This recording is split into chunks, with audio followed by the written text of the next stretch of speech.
Hey everyone, welcome back to my channel.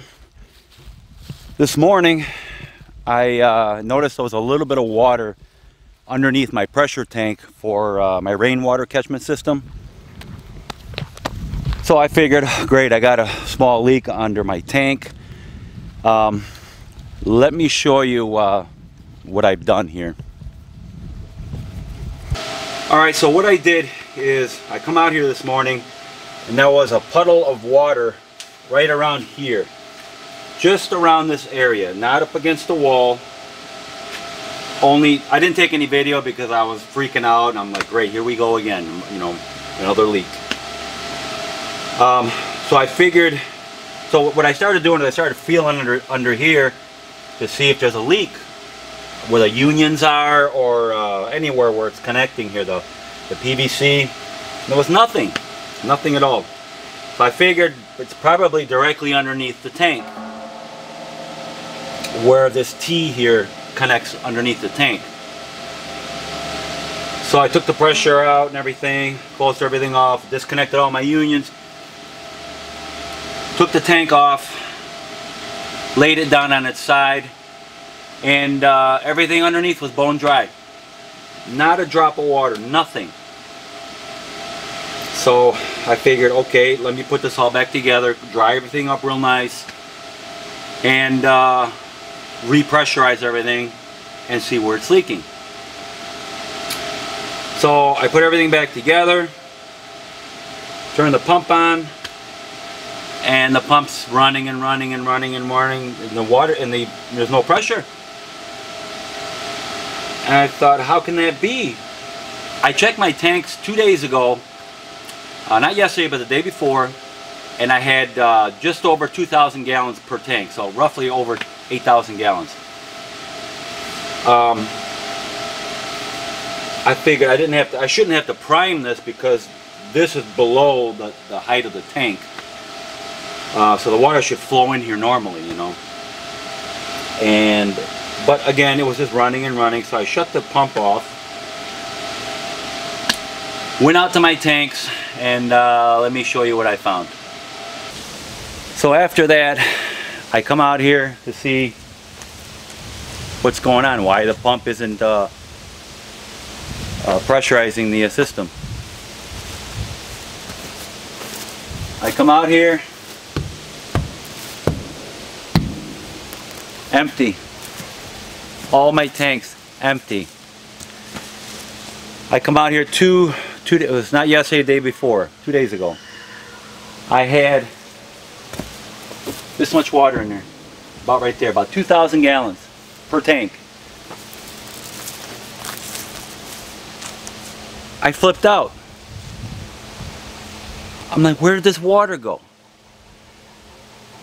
Let me show you on the other side of the my building here, what's going on there. So here's a corner of the building. The pressure tank and pump is on the other side of this wall here. I'm thinking, where does 8,000 gallons of water go? Over 8,000. The ground here is fairly dry. We had like a 10-minute rain the other day. That was about it. I thought, great, I got probably several hundred gallons of water out of that. The corner of this building here is moist. Over here and over here. Moist. Not muddy and wet, just moist. Where does 8,000 gallons of water go? Let me show you up close. Okay, so here's my tank. There's my valve here. Let me take this off. You can see under there, it's dry. It's moist, but it's not wet, put it that way. That could be natural condensation under there. But it comes out of here, the pipe, that's my overflow from the tank. But the main water comes out of the tanks here, and it tees. Well, actually it comes out of the tank here, and it goes along here into the building Then it goes through my pump and pressure tank, and it comes out here. And then it tees this way goes to the garden and the house, and this way goes to the chicken coop, so I can give them water. The ground here is moist. I can see where it collapsed here a little bit, because I dug here the other day, or not the other day, but a couple of weeks ago, whenever it was, I did a video on that, that this pipe pulled away from the building and caused a leak on the inside of the garage. So as far as how did I get water under the pressure tank, the only thing I can think of here is if water gushed underneath this cover that I made and into the building where the pipe goes in, or it went under here, but here there's a lip. I mean, this is concrete to here, and then there's concrete up until about roughly 1.5 inches there to 2 inches up, so the water would have had to really gush up in there. But I remember when I was looking at the puddle, I looked behind the wall, or behind the tank, and the wall was dry. It looked dry to me. So I don't know, but this is the only place I can think of where the water must have come up and gushed in there. I don't know. But here is the only spot where it's wet, right here. And I also noticed where the line runs underground here, where I had trenched. You can see where it collapsed here.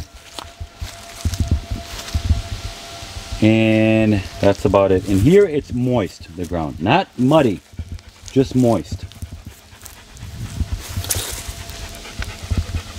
So, again, and then over here, it's perfectly bone dry.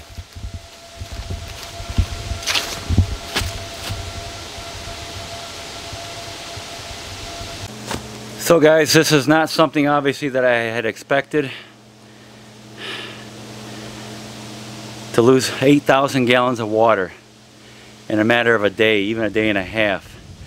You would think it would leave trenches, you know, where the water pulled all the dirt with it, and it's just the ground is moist. It doesn't make no sense. Now, if I hadn't have checked 2 days ago, you know, I would have said, okay, it's got a fairly slow leak, and it's been leaking for a matter of a week or whatever. But that's not the case. It's been only leaking for a day, day and a half, and to lose that much water underground, like I said, it would come up somewhere and pull all the dirt with it and make a trench. But that didn't happen. Very strange. Yeah, so this kind of thing I didn't expect at all. At least that was the worst possible thing that could have happened, and it is now the worst, because now they have no more water. Although I don't need to water my garden really, but I do need to water my trees badly, and I was gonna do that, and now I can't. And I can use my well pump, my well water, but the pump's getting old. It's what, 16, 17 years old now, and when you run those things all the time for watering, they burn out quicker. So I mean, that's one of the whole purposes. The whole purpose I built this system was that we can use this to water the garden, the trees, the greenhouse, and have water for the chickens, and not worry about the well pump. You know, I use the well pump basically just for our needs, washing and drinking and all that stuff. Yeah, this sucks. Now I'm going to have to wait till this fall. We're in a drought right now, of course, until those tanks fill up. I just shut the main valve coming right out of the building. I mean, the main valve coming right out of the tanks. I shut that off. So when it does start to rain again, those tanks will start filling. Then the temperatures will be cooler in the fall, and I'll be able to find that leak. and I'm gonna have to figure out a way to either put a flexible line under there. I know they have repair lines that slide in and out, where that might be a good option too. So if the ground does expand and contract, the pipe can also move back and forth. I'm gonna have to figure out some way to fix it to where if the ground moves again, it won't break the PVC. I put, I don't know, a couple hundred feet of what is that line called, polyethylene line underneath the ground here. That won't break. That's very very strong, and it won't break. PVC does break. PVC is strong, but it's brittle. That's the problem with PVC. Probably not the best choice to use underground, but you know, what are you gonna do? Yeah, so I'm gonna have to wait till this fall to fix this. In the meantime, I'm gonna have to use the well water and hope and pray that it rains, because it's really getting ridiculous now. Alright guys, so I just thought I'd share this with you, what happened here, and now we'll be without rainwater anyways. I was really looking forward to using that to water my trees, because the garden is pretty much done, but at least water the trees. Oh well.